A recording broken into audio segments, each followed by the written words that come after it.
الماء، پانی کے مسائل. پانی پاک ہے اور پاک کرنے والا ہے، یعنی طہارت کس سے حاصل ہوتی ہے؟ پانی سے.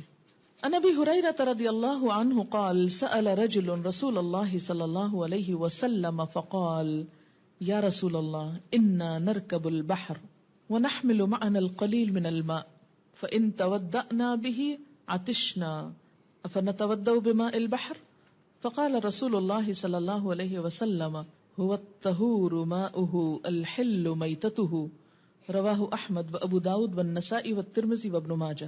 حضرت ابو ہریرہ رضی اللہ تعالی عنہ کہتے ہیں کہ ایک آدمی نے رسول اللہ صلی اللہ علیہ وسلم سے پوچھا، اے اللہ کے رسول صلی اللہ علیہ وسلم، ہم سمندر کا سفر کرتے ہیں تو تھوڑا سا پانی ساتھ لے جاتے ہیں، اگر اس سے وضو کر لیں تو پیاسے رہ جائیں، کیا ہم سمندر کے پانی سے وضو کر لیں؟ آپ نے فرمایا سمندر کا پانی پاک ہے اور اس میں مرا ہوا جانور مچھلی حلال ہے، یعنی جو سمندر کے اندر ہی مر جائے تو وہ استعمال کی جا سکتی. پاک چیز پانی کا رنگ یا ذائقہ یا دونوں بدل دے تب بھی پانی پاک ہی رہتا ہے. ان ام ہانی رضی اللہ عنہا قالت اغتسل رسول اللہ صلی اللہ علیہ وسلم ہوا ومیمونۃ رضی اللہ عنہا فی قصعۃ فیہا اثر العجین رواہ النسائی. حضرت ام ہانی رضی اللہ تعالی عنہا فرماتی ہیں کہ رسول اللہ صلی اللہ علیہ وسلم اور حضرت میمونہ نے ایک ٹب کے پانی سے غسل فرمایا، یعنی جیسے ایک بالٹی سے دونوں نے پانی لیا، پانی میں گندھے ہوئے آٹے کا اثر تھا، یعنی اس ٹب کو دھونے کے لیے اس میں شاید پہلے آٹا گوندھا گیا تھا، اس کو دھونے کے لیے اتنا پانی شاید نہ ہو کیونکہ عرب کے اندر خاص طور پہ پانی کم ہوتا، تو بعض اوقات یہ ہے کہ بہت باریکی سے اگر برتن نہیں دھویا گیا اور اس میں پانی پڑ گیا اور اس سے نہانے کی ضرورت پیش آئی تو انسان نہا سکتا ہے. لیکن یہ کس چیز کے اثر سے؟ پاک چیز، جیسے آٹا پاک ہے، یا جیسے لیمن ڈراپس ڈال دیتے ہیں آپ نہاتے وقت پانی میں، یا کوئی اور اینٹی سیپٹک چیز ڈال دیتے ہیں، ونیگر ڈال دیتے ہیں، تو ان چیزوں سے، یا بعض اوقات کوئی آئل ڈال دیتے ہیں، تو ایسی چیزیں پانی کو ناپاک نہیں کرتی جب تک وہ خود پاک ہے. اب اس سے کیا ہوتا ہے؟ پانی کی خوشبو بدل جاتی ہے، بعض اوقات رنگ بدل جاتا ہے، بعض اوقات ذائقہ بدل جاتا ہے، تو اس سے پانی ناپاک نہیں ہوتا، اس سے طہارت حاصل کی جا سکتی ہے.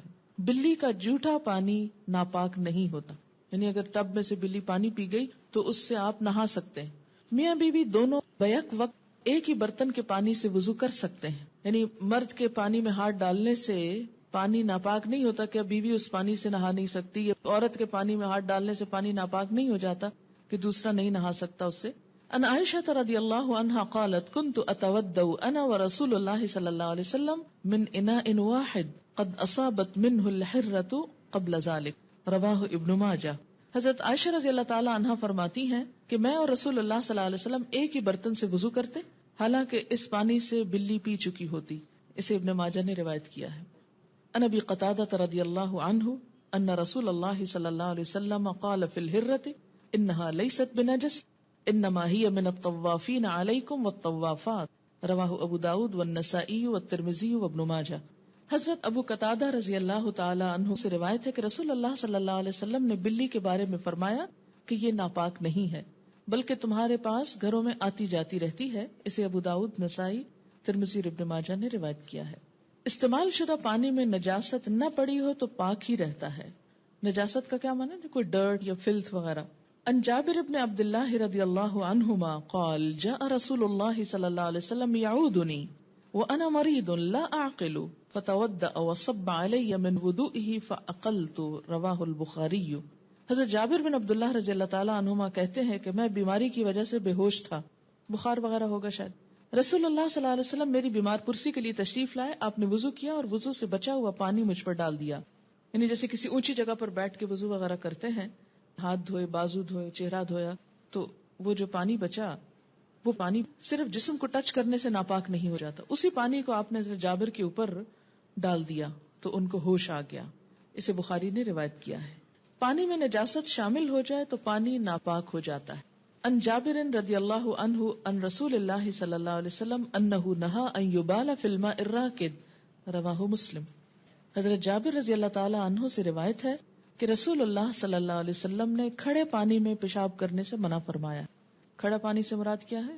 جیسے کسی ٹب میں ہے، بالٹی میں ہے، یا کسی ایسی جگہ پر ہے جو بہہ نہیں رہا، پونڈ ہے لیکن چھوٹا ہے. اسے مسلم نے روایت کیا ہے. آداب الخلاء. خلاء کا لفظی مطلب ہوتا ہے خالی ہونا، مراد اس سے یہ ہے کہ ایسا وقت جس میں انسان تنہا ہو اور اپنی ضرورت جو ایک فطری ضرورت ہے، کال آف نیچر ہے، اس کو پورا کرے۔ اسلام چونکہ ایک مکمل ضابطۂ حیات ہے، زندگی کے ہر معاملے میں انسان کو رہنمائی دیتا ہے، اس لیے ایسے معاملات میں بھی ایک مسلمان کو تعلیمات دی گئی ہیں۔ اسلام صرف انسان کی پبلک لائف یا لوگوں کے درمیان رہنے کے آداب ہی نہیں سکھاتا، بلکہ اس کے ساتھ ساتھ زندگی میں جو بھی کوئی ضروریات انسان کو پیش آ سکتی ہیں ان سب کے بارے میں بہترین رہنمائی فراہم کرتا ہے۔ روایات میں آتا ہے کہ یہود نے ایک مرتبہ مسلمانوں کا مذاق اڑایا اسی بات پر کہ تمہارا پیغمبر کیسا پیغمبر ہے جو تمہیں رفع حاجت کے آداب بھی بتاتا ہے۔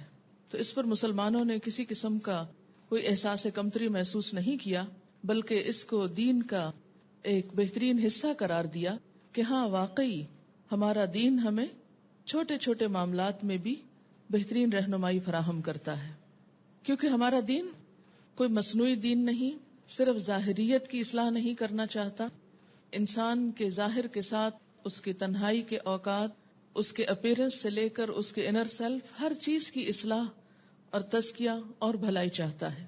اسی لیے یہ آداب ہمیں سکھائے گئے ہیں۔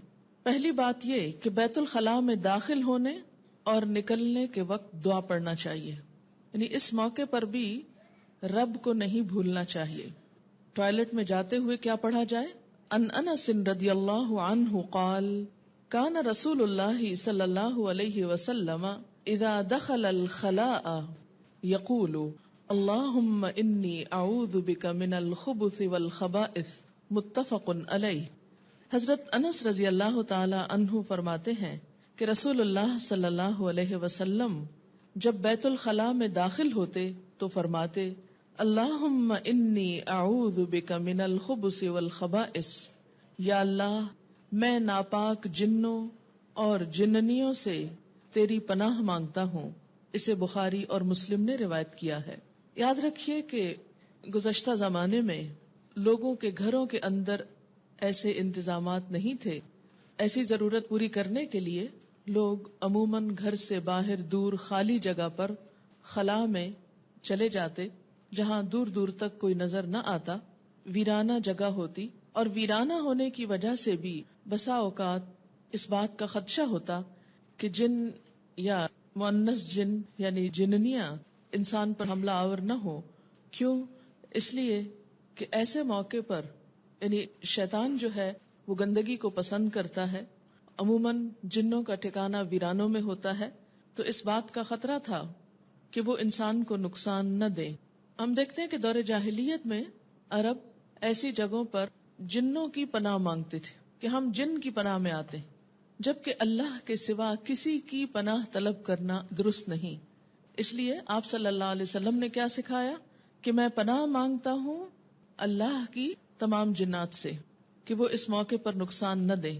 یہاں یہ بات ذہن میں رہے کہ جنات صرف ویرانوں میں یا خالی جگہوں میں، بے آباد جگہوں میں ہی نہیں ہوتے، وہ ناپاک اور نجس جگہوں پر بھی ہوتے ہیں۔ اس لیے خواہ ٹوائلٹ گھر کے اندر ہو، پھر بھی یہ دعا پڑھنا مسنون ہے۔ ان عائشہ رضی اللہ عنہا ان النبی صلی اللہ علیہ وسلم کان اذا خرج من الغائط قال غفرانک، رواہ احمد وابو داود والنسائی والترمذی وابن ماجہ۔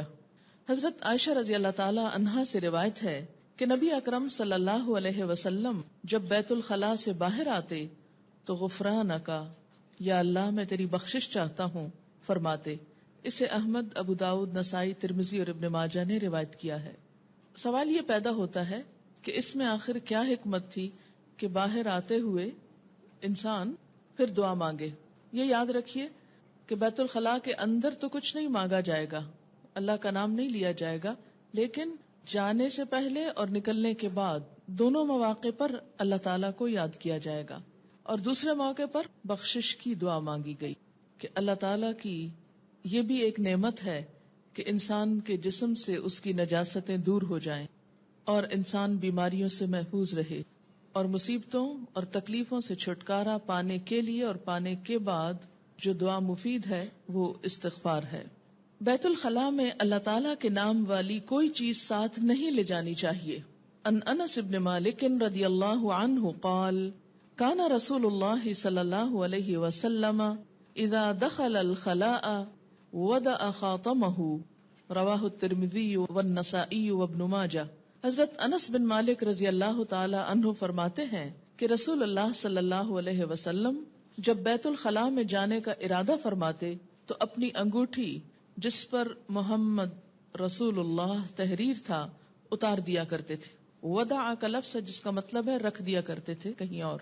تو اس سے کیا پتہ چلتا ہے کہ اگر گلے میں کوئی ایسا لاکٹ ہو جس پر آیت الکرسی یا قرآن کی کوئی آیت یا اللہ کا لفظ لکھا ہوا ہو تو اس لاکٹ کو پہن کر، یا اگر انگوٹھی میں کوئی ایسی چیز کندہ ہو یا کوئی بھی ایسے اوراق یا کاغذ جس پہ اللہ کا نام لکھا ہو، ان کو بھی جیب وغیرہ میں رکھ کر اس کام کے لیے نہیں جانا چاہیے، کیونکہ یہ شاعر اللہ کی بے ادبی کے مترادف ہے۔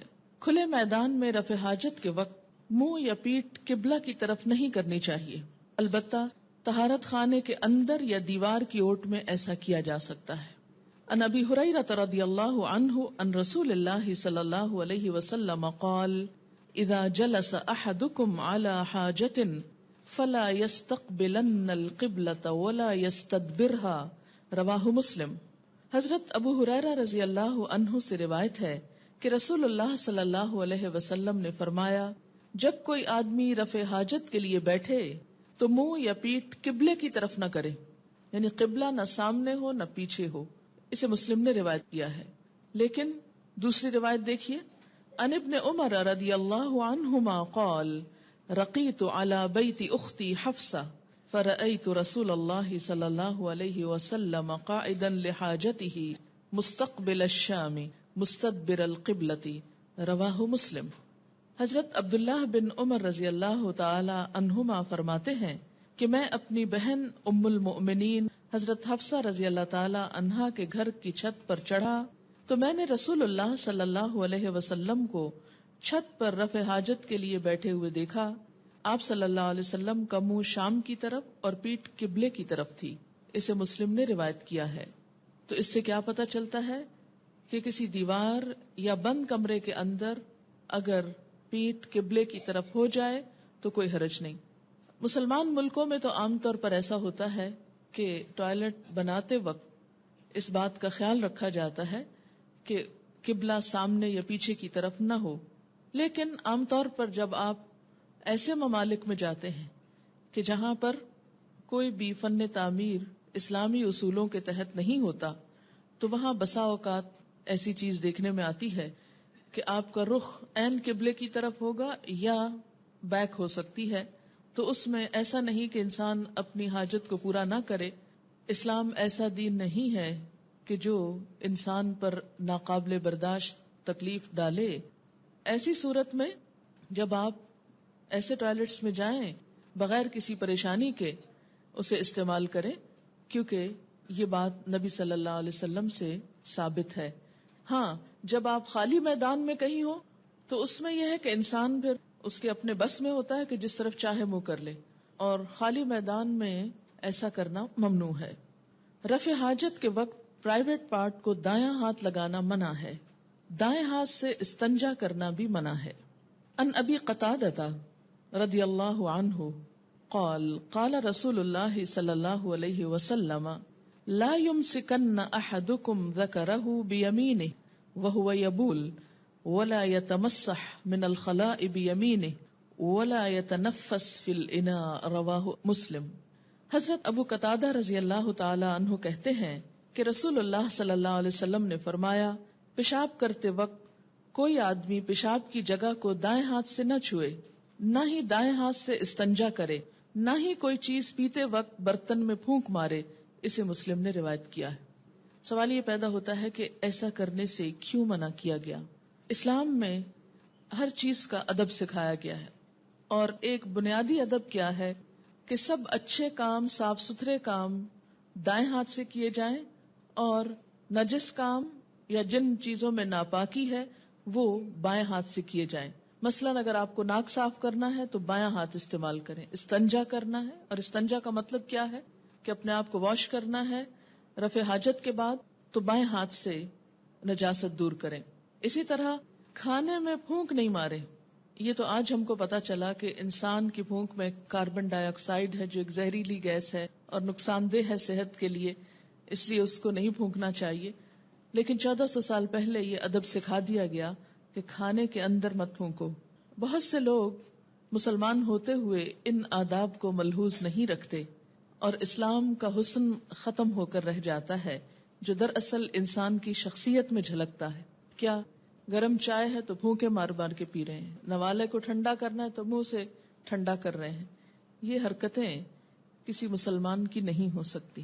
ہمیں خود بھی ان چیزوں سے بچنا چاہیے اور اپنے بچوں کو بھی یہ ادب سکھانا چاہیے.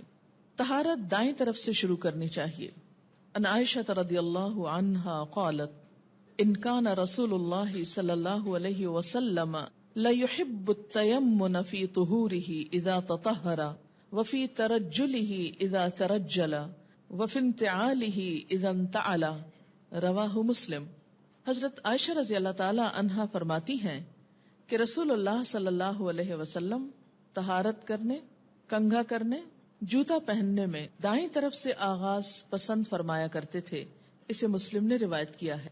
کان رسول اللہ صلی اللہ علیہ وسلم لا يحب التيمن في طهوره اذا تطهر وفي ترجله اذا ترجل وفي انتعاله اذا انتعل. رواہ مسلم. طہارت کرنے میں جیسے ہاتھ دھو رہے ہیں تو پہلے دایاں ہاتھ، مثلاً آپ برش کر رہے ہیں تو پہلے دائیں طرف کے دانتوں کو صاف کیا جائے. کنگھی کر رہے ہیں تو پہلے دائیں طرف کے بال جو ہیں ان کو سیدھا کیا جائے. اسی طرح جوتا پہن رہے ہیں تو پہلے دایاں جوتا پہنا جائے. کرنے کو یہ چھوٹے چھوٹے کام ہیں لیکن یہی ایک مسلمان کی شناخت بن جاتے ہیں. راستے اور سائے کی جگہ میں رفع حاجت کرنا منع ہے. عن ابی ہریرہ رضی اللہ عنہ ان رسول اللہ صلی اللہ علیہ وسلم قال اتقوا اللاعنین قالوا وما اللاعنان یا رسول اللہ قال الذی یتخلی فی طریق الناس او فی ظلہم. رواہ مسلم. حضرت ابو ہریرہ رضی اللہ تعالی عنہ سے روایت ہے کہ رسول اللہ صلی اللہ علیہ وسلم نے فرمایا لوگو لعنت کے دو کاموں سے بچو. صحابہ کرام نے عرض کیا یا رسول اللہ صلی اللہ علیہ وسلم لعنت کے وہ دو کام کون سے ہیں؟ آپ نے فرمایا لوگوں کی گزرگاہ اور سایہ دار جگہ پر رفع حاجت کرنا. اسے مسلم نے روایت کیا ہے. اس کو لعنت کے کام کیوں کہا گیا؟ اس لیے کہ جب کوئی شخص ایسا اذیت دینے والا کام کرے گا تو لوگوں کی بد دعا لے گا، لوگوں کو ستائے گا اور ان کے دل کی آہ لے گا. اور ایسا شخص جو لوگوں کو ستانے اور تکلیف دینے کا سبب بنے، خود اس پر پھر رحمت کہاں سے ہو سکتی ہے؟ لعنت کا مطلب کیا ہے؟ رحمت سے محرومی. یعنی کبھی بھی کسی گزرگاہ میں، گزرنے کی جگہ پر اور سایہ دار جگہ پر جو لوگوں کے بیٹھنے، آرام کرنے یا سکون لینے کی ہو، یا اس کے علاوہ کوئی بھی اور جگہ جو دوسروں کے سامنے ہو، یعنی جہاں لوگوں کی نظر پڑتی ہو. اگر اس چیز کو سامنے رکھ کر دیکھا جائے تو آپ دیکھیں کہ ہمارے ہاں جو گلیوں بازاروں میں لوگ بیٹھ کر سر عام ایسے کام کر رہے ہوتے ہیں وہ کس قدر ناپسندیدہ ہے. اس سے پتہ چلتا ہے کہ ہم کہنے کو تو مسلمان ہیں لیکن اسلامی اخلاق و آداب سے دور دور کا واسطہ نہیں، اس لیے کہ سکھائی نہیں گئے. ایسی باتیں تو ویسے ہی کوئی نہیں کرتا کہ یہ شرم و حیا کی باتیں. راستوں پہ بیٹھنا تو شاید حیا ہے اور اس سے منع کرنا شرم و حیا کے خلاف ہے، کیونکہ سب ویلیوز پلٹ گئی. جس چیز کو حیا کہا جانا چاہیے تھا وہاں حیا کا نام نہیں. اور آپ دیکھیے کہ جب راستوں میں ایسا کام ہوتا ہے تو کوئی بھی شخص اس کے بعد جب گزرتا ہے تو کتنا تکلیف دہ ہو جاتا ہے ایسے راستے سے گزرنا بھی جس میں نجاست ہو. استنجا کرنے کے لیے مٹی کے کم از کم 3 ڈھیلے یا پانی استعمال کرنا چاہیے. یعنی اگر کوئی شخص ایسی جگہ پر ہو جہاں پانی نہ ہو اور صرف مٹی ہو تو مٹی چونکہ پاک کرنے والی ہے، اس سے صفائی کر لی جائے تو وہ پاکی کا کام دے گی، یعنی انسان اس کے بعد نماز وغیرہ پڑھ سکتا ہے۔ لیکن پانی کا استعمال پسندیدہ ہے۔ قرآن پاک میں خاص طور پر اہل قباء کی جو تعریف کی گئی وہ اسی وجہ سے تھی کہ وہ اپنی طہارت میں پانی استعمال کرتے تھے۔ لیکن اگر مٹی استعمال کی جائے تو صرف ایک دفعہ پونچھنا کافی نہیں، مٹی کے ڈھیلے سے اس کے لیے 3 دفعہ ضروری ہے تاکہ نجاست کا کوئی اثر باقی نہ رہے۔ گوبر اور ہڈی سے استنجا کرنا منع ہے۔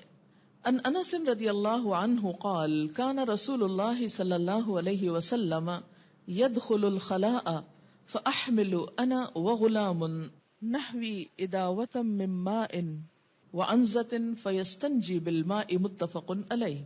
حضرت انس رضی اللہ تعالی عنہ فرماتے ہیں کہ رسول اللہ صلی اللہ علیہ وسلم جب قضائے حاجت کے لیے تشریف لے جاتے تو میں اور میری عمر کا ایک دوسرا لڑکا پانی کا لوٹا اور برچھی اٹھا کر آپ کے ساتھ جاتے۔ رسول اللہ صلی اللہ علیہ وسلم رفع حاجت کے بعد پانی سے طہارت حاصل کرتے۔ اسے بخاری اور مسلم نے روایت کیا ہے۔ یہاں سے 3 چیزیں پتہ چلتی ہیں۔ نمبر 1 یہ کہ آپ جب تشریف لے جاتے تو بچے آپ کی خدمت کے لیے جاتے۔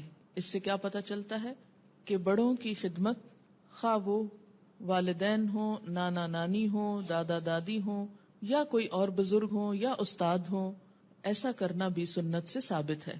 اس سے بچوں کی ٹریننگ بھی ہوتی ہے اور ایک تعلق ڈیولپ ہوتا ہے۔ کسی کی خدمت کرنے سے انسان دعائیں لیتا ہے، اس کی محبت حاصل ہوتی ہے اور انسانوں کے درمیان وہ جو انس کی کیفیت ہے وہ بڑھتی ہے۔ دوسری صورت کیا ہے کہ بچے والدین کو شکل نہ دکھائیں اور ان کا کوئی کام کر کے نہ دیں۔ اس سے دونوں کے درمیان تعلقات اچھے نہیں ہو سکتے۔ اس لیے ماں ہونے کی حیثیت سے آپ کا فرض ہے کہ اپنے بچوں کو، خاص طور پر گھر میں اگر کوئی بزرگ ہوں، دادا دادی وغیرہ ہوں یا کوئی بھی بڑا ہو، خواہ آپ کا ان سے اختلاف ہی کیوں نہ ہو، لیکن اپنے بچوں کی خیرخواہی کے لیے بچوں سے وقتاً فوقتاً ان کی خدمت کے کام کروائیں تاکہ وہ ان کی دعائیں لیں اور ان میں خدمت کی عادت ہو۔ دوسری بات یہ کہ برچھی اٹھا کر ساتھ جاتے تھے۔ یہ کس کام کے لیے؟ آپ کو معلوم ہے کہ انسان اگر کسی ایسی زمین پر بیٹھتا ہے جو بالکل فلیٹ ہوتی ہے یا سخت ہوتی ہے تو اس سے کیا ہوتا ہے؟ چھینٹے اڑتے ہیں۔ تو برچھی جو ہے اس سے وہ ایریا نرم کیا جا سکتا ہے۔ یہ بات ہو رہی ہے جیسے کسی جنگل میں یا کسی باہر کے علاقے میں رفع حاجت کے لیے جانے کے وقت، تو اس سے کیا ہے کہ اگر اس کی نوک زمین پر کچھ مار دی جائے تو وہ ایریا نرم ہو جائے گا۔ دوسرا یہ ہے کہ بعد میں بھی کچھ اور مٹی اٹھا کر اس نجاست کو ڈھکا جا سکتا ہے۔ اس سے یہ مت سمجھے کہ یہ کام وہ بچے کرتے تھے، یہ کام آپ خود کرتے تھے، لیکن صرف لے جانے کی حد تک وہ بچے ساتھ جاتے لے کر۔ برچھی کے 3 مقاصد ہو سکتے ہیں: طہارت کے لیے زمین کھودنا، جانوروں سے بچنے کے لیے، کیونکہ جو لوگ جنگل میں جاتے تھے وہاں پر بسا اوقات سانپ بچھو وغیرہ کا ڈر بھی ہوتا تھا، بسا اوقات اور کسی جانور کا بھی، تو اس سے حفاظت کے لیے بھی استعمال ہوتی۔ اسی طرح پردے کے لیے، یعنی زمین میں گاڑ کے اوپر کپڑا وغیرہ کھڑا کر دیا جاتا۔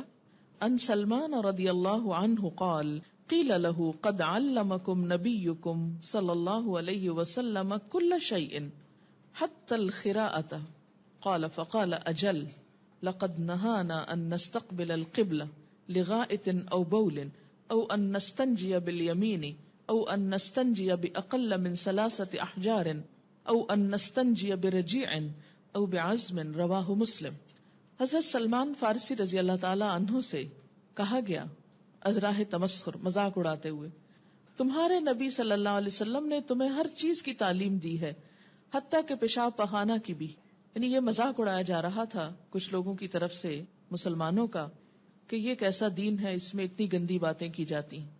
حضرت سلمان فارسی رضی اللہ تعالی عنہ نے کہا، ہاں رسول اللہ صلی اللہ علیہ وسلم نے ہمیں رفع حاجت کرتے وقت قبلے کی طرف منہ کرنے سے منع فرمایا، استنجا کرتے وقت دایاں ہاتھ استعمال کرنے سے منع فرمایا، 3 پتھروں سے کم میں استنجا کرنے سے منع فرمایا، نیز گوبر اور ہڈی کے ساتھ استنجا کرنے سے منع فرمایا۔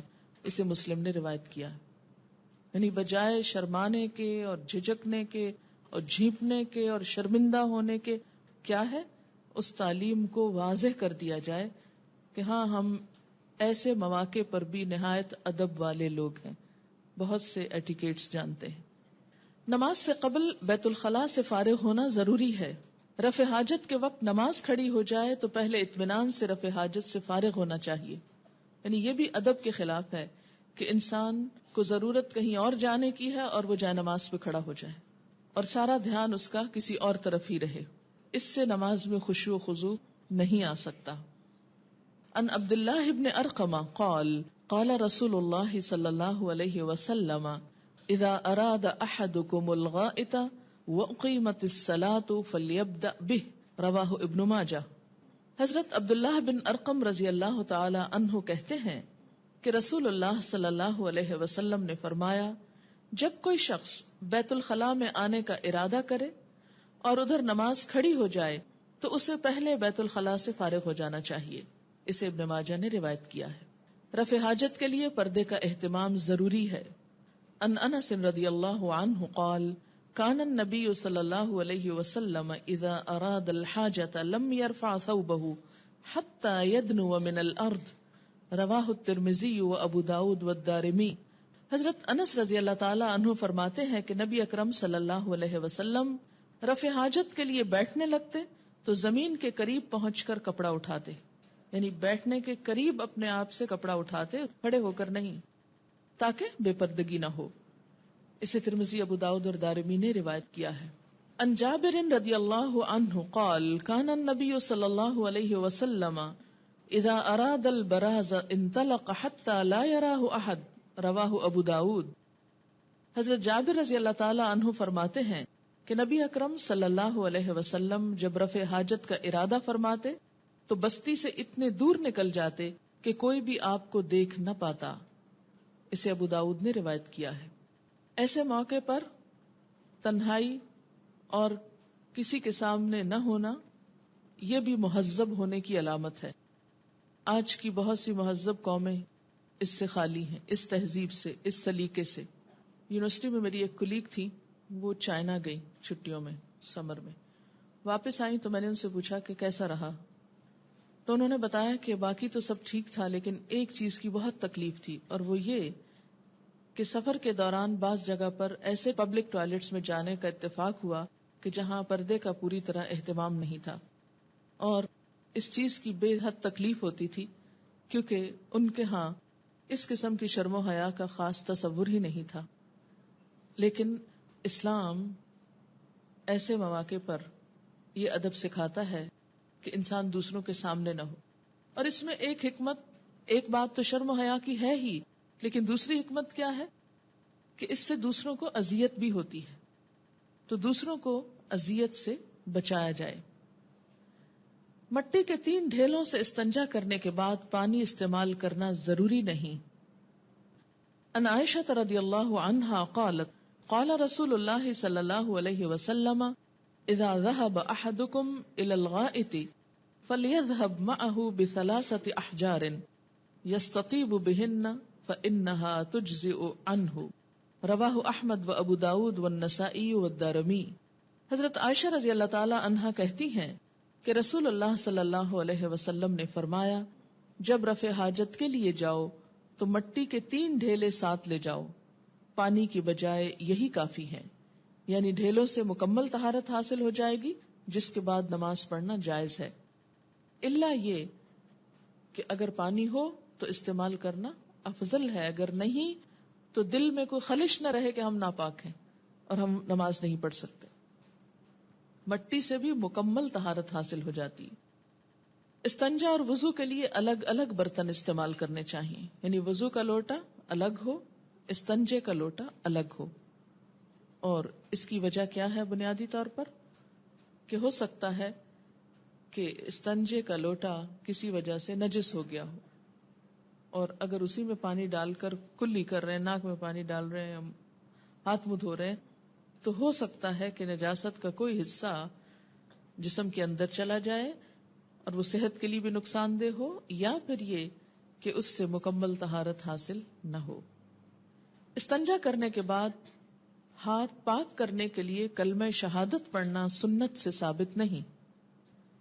عن ابی ہریرہ رضی اللہ عنہ قال کان النبی صلی اللہ علیہ وسلم اذا اتى الخلاء اتيته بماء في تورة او ركوة فاستنجى ثم مسح يده على الارض ثم اتيته باناء آخر فتودأ رواہ ابو داود.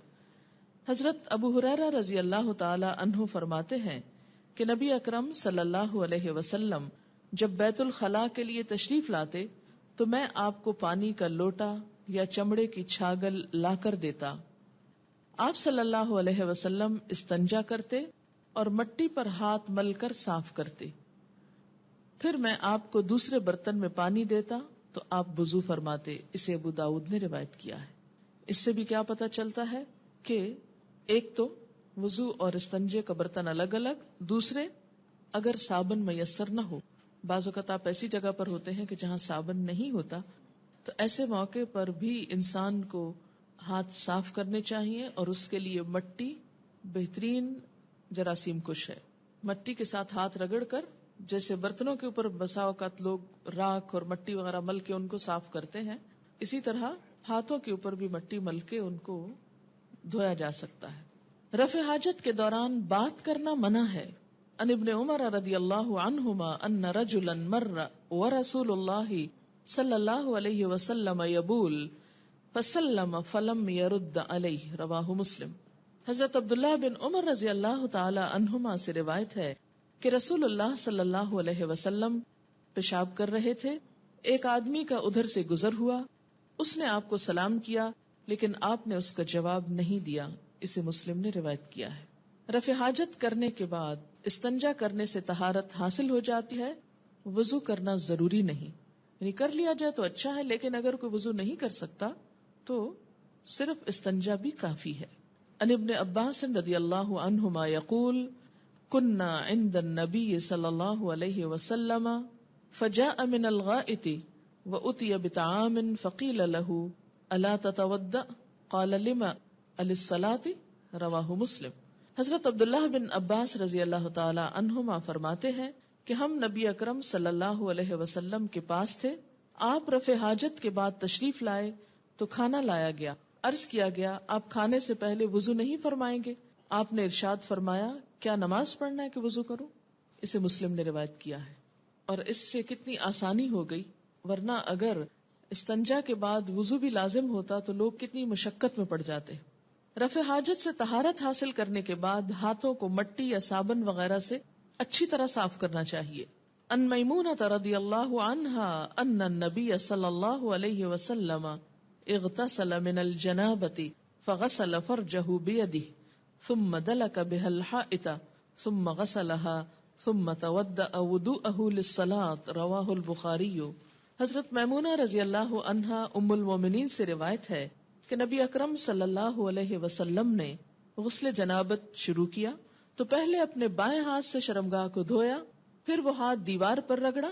کس لیے؟ کیونکہ دیوار مٹی سے لیپی ہوئی تھی اور مٹی سے رگڑ کر جیسے صابن سے رگڑتے ہیں، پھر اسے پانی سے دھویا، پھر نماز کے وضو کی طرح کا وضو کیا.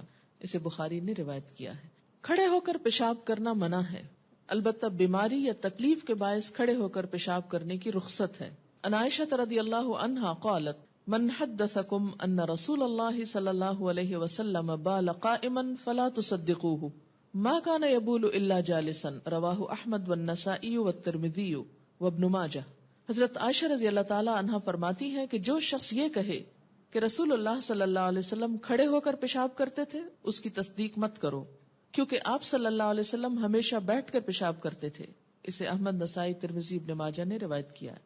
ان حذیفہ قال رأیتنی انا والنبی صلی اللہ علیہ وسلم نتماشى فأتى سباطة قوم خلف حائط فقام كما يقوم احدكم فبال فانتبذت منه فأشار إلي فجئته فقمت عن عقبه حتى فرغ رواہ البخاری.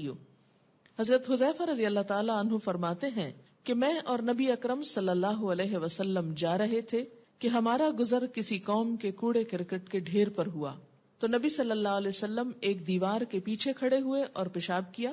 میں آپ سے الگ ہو گیا تو آپ نے اشارے سے مجھے اپنے پاس بلایا تاکہ پردہ ہو جائے، یعنی قریب کھڑا کیا، چنانچہ میں آپ صلی اللہ علیہ وسلم کے پیچھے کھڑا ہو گیا حتیٰ کہ آپ پیشاب سے فارغ ہو گئے. اسے بخاری نے روایت کیا ہے. کھڑے ہو کر پیشاب کرنے کے بارے میں آپ نے منع تو فرمایا، لیکن آپ کا اپنا عمل اس کے خلاف کیوں تھا؟ نعوذ باللہ آپ کے قول و فعل میں تضاد نہ تھا؟ اس کی ایک وجہ تھی، اور وجہ کیا کہی گئی کہ آپ کے پاؤں میں زخم تھا جس کی وجہ سے آپ کے لیے بیٹھنا ممکن نہ تھا، یا بیٹھنے کی وہ جگہ مناسب نہ تھی، اس لیے بوجہ مجبوری آپ کھڑے ہوئے. اس سے کیا پتہ چلتا ہے کہ دین کے اصولوں میں رخصت بھی ہے اور رعایت بھی ہے.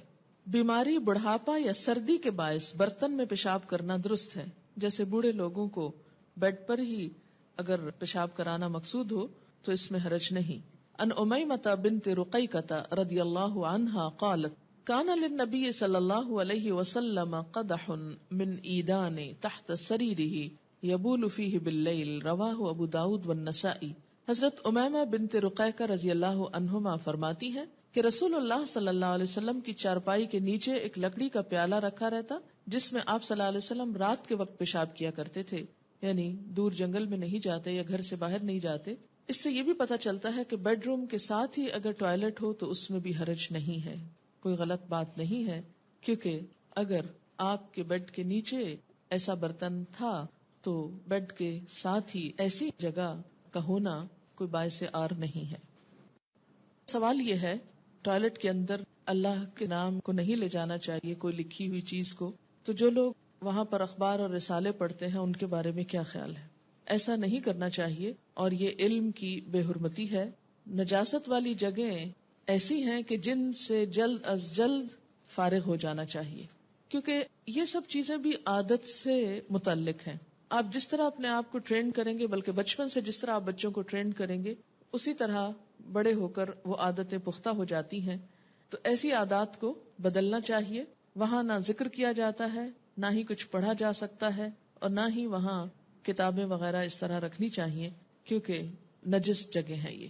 ان کا سوال ہے اگر کوئی بچہ بچپن سے لیفٹ ہینڈڈ ہو تو اس کے بارے میں کیا حکم ہے؟ اس کو بھی بچپن سے کھانے اور استنجا کے لیے یہ سینس دی جانی چاہیے کہ کھاتے وقت دایاں ہاتھ استعمال ہو، اگرچہ لکھتے وقت وہ الٹا یا اور باقی کاموں میں استعمال کر رہا ہے تو کوئی حرج نہیں. اگر واقعی اس کی کوئی ایسی ریزنز ہیں تو زبردستی جبرن سیدھا ہاتھ نہ استعمال کروائیں. اللہ یہ کہ ٹریننگ دینی پڑتی ہے. آپ دیکھیے کہ جب بچے چھوٹے ہوتے ہیں تو میں نے یہ دیکھا ہے کہ عموماً وہ بایاں ہاتھ زیادہ استعمال کرتے، لیکن ڈانٹے ڈپٹے بغیر اور غصہ کیے بغیر آپ آرام سے اس کو دائیں طرف لے آئیں، ٹرین کر دیں، تو ایسا کرنا اگرچہ تھوڑا مشکل ہوگا لیکن ہو جاتا ہے. آپ کو معلوم ہے کہ جیپنیز اپنے بچوں کو صرف دائیں ہاتھ سے نہیں بائیں ہاتھ سے بھی لکھنا سکھاتے، ایکولی دونوں ہاتھوں سے لکھنا سکھاتے ہیں بچپن سے، اور بچے سیکھ جاتے ہیں. بچوں کو آپ جس طرح چاہیں ٹرین کر لیں. حضرت عمر رضی اللہ تعالیٰ عنہ کے بارے میں بھی آتا ہے کہ وہ دونوں ہاتھوں میں برابر کی قوت رکھتے تھے، دونوں ہاتھ استعمال کر سکتے. لیکن یہ ہوتا ہے کہ کسی شخص کے ایک ہاتھ میں قوت زیادہ ہوتی ہے دوسرے کی نسبت، اور بعض لوگوں کی یہ بائیں ہاتھ میں زیادہ ہوتی ہے. پھر بسا اوقات والدین کی غفلت سے وہ چیز روٹین یا عادت میں شامل ہو جاتی ہے. ایسی شکل میں بھی نجاست کے لیے بایاں ہاتھ ہی مخصوص ہونا چاہیے اور کھانے کے لیے دایاں ہاتھ. کیونکہ ایک حدیث میں آتا ہے کہ ایک شخص جو بائیں ہاتھ سے کھا رہا تھا، آپ نے اس کو بائیں ہاتھ سے کھانا منع کیا تو اس نے کہا میں دائیں سے کھا نہیں سکتا. تو آپ ناراض ہوئے اور فرمایا خدا کرے کبھی نہ کھا سکو. اور پھر کہا جاتا ہے کہ وہ شخص مرتے دم تک اپنا دایاں ہاتھ منہ تک نہ لے جا سکا. تو اس سے پتہ چلتا ہے کہ نبی صلی اللہ علیہ وسلم نے اس چیز کو بہت سخت ناپسند کیا کہ کھانے کے وقت بایاں ہاتھ استعمال کیا جائے. یہ جو ٹوائلٹس ہیں یا نجس جگہ ہیں یہ شیطان کی آماج گاہیں بھی ہوتی ہیں، اور اس کے علاوہ ناپسندیدہ جگہ بھی ہیں. ایسی جگہوں پر بلا ضرورت بہت دیر بیٹھے رہنا یہ درست نہیں ہے، کیونکہ جادوگر عموماً نجس چیزوں کا استعمال کرتے ہیں جادو میں، اور جنات کا حملہ بھی یہیں پر ہوتا ہے. انگزائٹی وغیرہ کے امراض پیدا ہو سکتے ہیں. اس لیے وہاں بیٹھ کر کوئی بھی اور کام کرنا، صرف پڑھنا نہیں بلکہ کچھ اور کرنے بیٹھ جانا، یہ بھی درست نہیں. جتنا جلدی انسان فارغ ہو اور باہر نکلے. اس سے دوسرے بھی اذیت سے بچتے ہیں. بسا اوقات ایک گھر میں بہت ٹوائلٹ نہیں ہوتے، ایک شخص گیا اور اس کو عادت ہے آدھا گھنٹہ لگانے کی اور دوسرا باہر تکلیف اٹھا رہا ہے، تو کس قدر ناپسندیدہ بات ہے.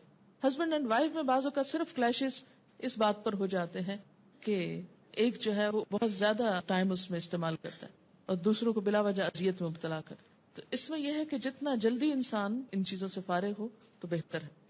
دیکھیں کہ مسلم شاور ہو تو ہاتھ سے استنجا کرنا ضروری ہے یا نہیں؟ صرف شاور سے کیسے استنجا ہو سکتا ہے؟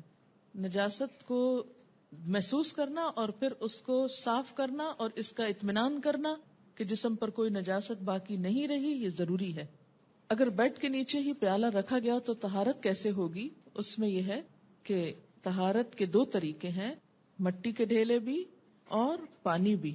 تو ہو سکتا ہے کہ پانی استعمال کرتے ہوں تھوڑا سا، یا یہ کہ مٹی کے ڈھیلے بھی پاس رکھے ہوئے ہوں. آج کے دور میں جیسے ٹیشو پیپر وغیرہ استعمال کیا جا سکتا ہے.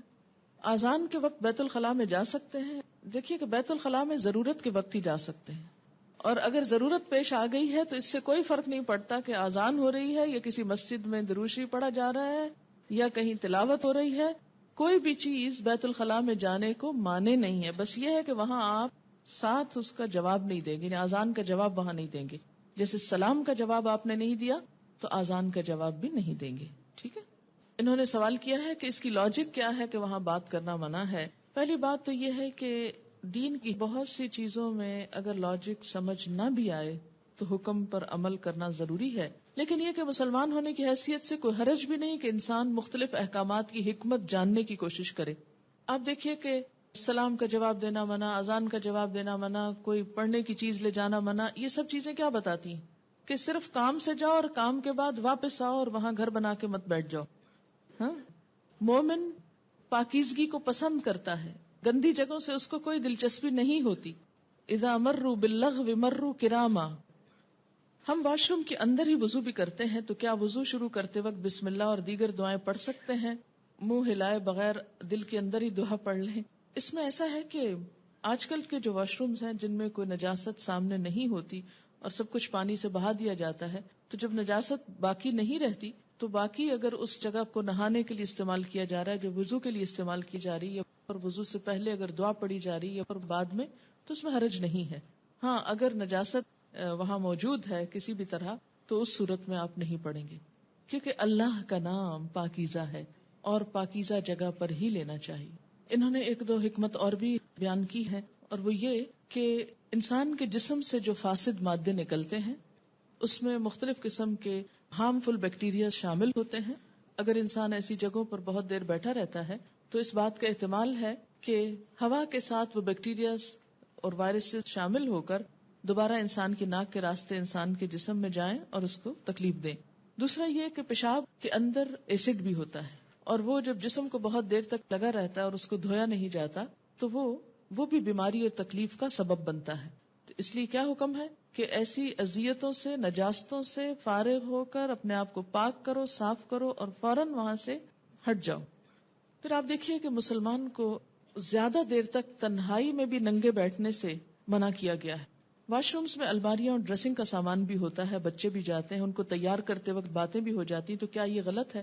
جیسے کہ پہلے میں نے عرض کیا کہ اگر ٹوائلٹ صاف ہے، آپ نے ڈھک دیا اس کو، سیٹ اوپر ڈال دی اور اس کے بعد آپ باقی کام وہاں کر رہے ہیں، تو وہ اب کیا ہو گیا؟ ایک عام کمرے کی طرح ہی ہو گئی. بالکل ایسے جیسے آپ صلی اللہ علیہ وسلم کے بیڈ کے نیچے پاٹ تھا، تو اگر وہ پاٹ اٹھا لیا جاتا ہے تو وہ ایک عام بیڈ روم کی طرح ہو جاتا ہے. اسی طرح اگر نجاست ختم ہو جاتی، وہاں سے بالکل صاف کر دی جاتی ہے، ایگزاسٹ چل رہا ہے، کسی قسم کی کوئی بھی وہاں گندی چیز نہ اسمیل کی شکل میں ہے نہ کسی اور شکل میں، تو اسی جگہ کو دوسری چیزوں کے رکھنے، اٹھانے اور بات کرنے کے لیے استعمال کیا جا سکتا ہے. کہتے ہیں کہ بعض اوقات بیت الخلاء میں بھی بے دھیانی میں ذکر میں زبان چلتی جاتی ہے، تو ایسا کیا کیا جائے؟ جو کام بے دھیانی میں ہو جائے وہ تو اللہ تعالیٰ معاف کر دیتے ہیں، اور شیطان بھی عام طور پر ذکر بھلواتا ہے اور وہاں زیادہ یاد کرواتا ہے. شاید انسان تنہا ہوتا ہے. اگر بیت الخلاء کے اندر اللہ کا نام نہیں لینا چاہیے تو کیا کپڑے اتارتے وقت بسم اللہ پڑھی جائے گی؟ اتارنے سے پہلے پڑھی جائے گی.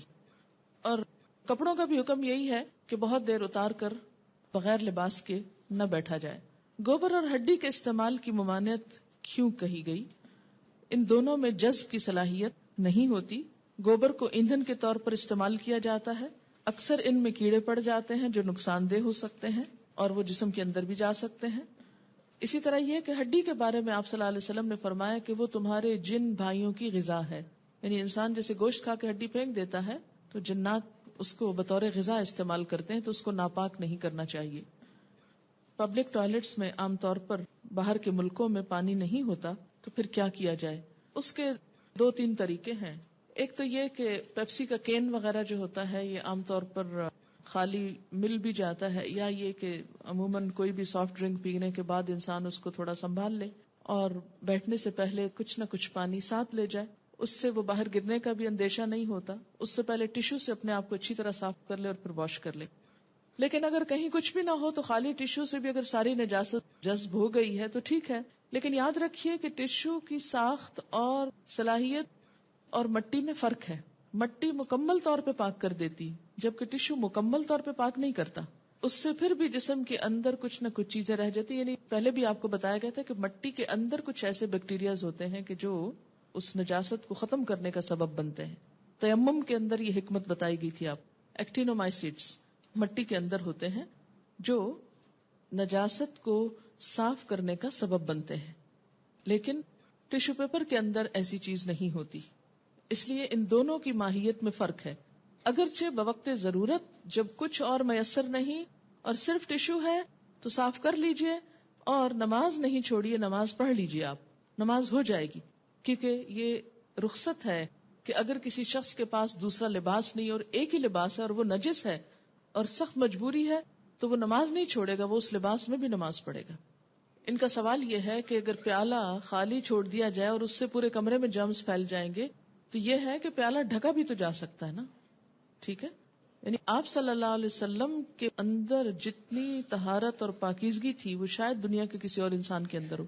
قرآن پاک میں آپ صلی اللہ علیہ وسلم کو مخاطب کر کے فرمایا گیا وَالرُّجْزَ فَاهْجُرْ، گندگی کو چھوڑ دیجیے. اگر فجر کی نماز میں آنکھ ذرا دیر سے کھلے کہ نماز کا وقت نکلا جا رہا ہے اور واش روم بھی جانا ضروری ہے اور واش روم میں دیر لگنے کا احتمال بھی ہے، نماز کا ٹائم نکل جائے اور واش روم سے فارغ نہ ہو تو صرف جلدی میں وضو کر کے نماز پڑھنے کھڑے ہو جائیں تو پھر کیا ایسا کرنا درست ہے؟ دیکھ لیجئے، اگر قابل برداشت ہے تو درست ہے، اور اگر آپ سمجھیں کہ آپ نماز میں نجس ہو جائیں گے تو پھر ایسی صورت میں اپنے اوپر ناروا بوجھ نہ ڈالیے اور آئندہ سے رات کو جلدی سوئیے تاکہ صبح آنکھ جلدی کھلے. کچھ لوگوں کو فون پر بھی بات کرنے کی عادت ہوتی ہے واش رومز میں، وہ کارڈلیس ساتھ لے جاتے ہیں. ایسا کرنا ناپسندیدہ ہے. میں نہاتے وقت پہلے میوزک سنا کرتی تھی، کیا اب اسماء الحسنی سن سکتی ہوں؟ نہیں، کچھ بھی نہیں سنے گی آپ، بس اپنا کام ختم کریں گی اور جلدی باہر آئیں گی. کموڈ کے استعمال میں کوئی حرج نہیں ہے، کہیں ایسا منع نہیں کیا گیا. یہ ہے کہ صرف نجاست سے بچنا ضروری ہے، خواہ کموڈ ہو یا دوسرا WC ہو. گلے میں خانہ کعبہ کا لاکٹ پہن کر جایا جا سکتا ہے. آپ کو پتا ہے کہ خانہ کعبہ بھی شاعر اللہ میں سے ہے نا، اس کا احترام بھی ضروری ہے. تو ایسے لاکٹ صرف زینت کے مواقع پر پہنی اور باقی اوقات میں اتار دیجیے. رفع حاجت کے لیے پردے کا اہتمام ضروری ہے. اس کی 2 حکمتیں ہو سکتی ہیں، ایک تو حیا کا تقاضا، دوسرے انسان اور جانور کا فرق بھی. جانوروں میں سے بھی بعض ہر جگہ نجاست نہیں بکھیرتے، بہت سمجھدار ہوتے ہیں، لیکن کچھ پرندے وغیرہ یہ نہیں دیکھتے کسی کا سر ہے یا کپڑا ہے یا کیا ہے، وہ شروع ہو جاتے ہیں.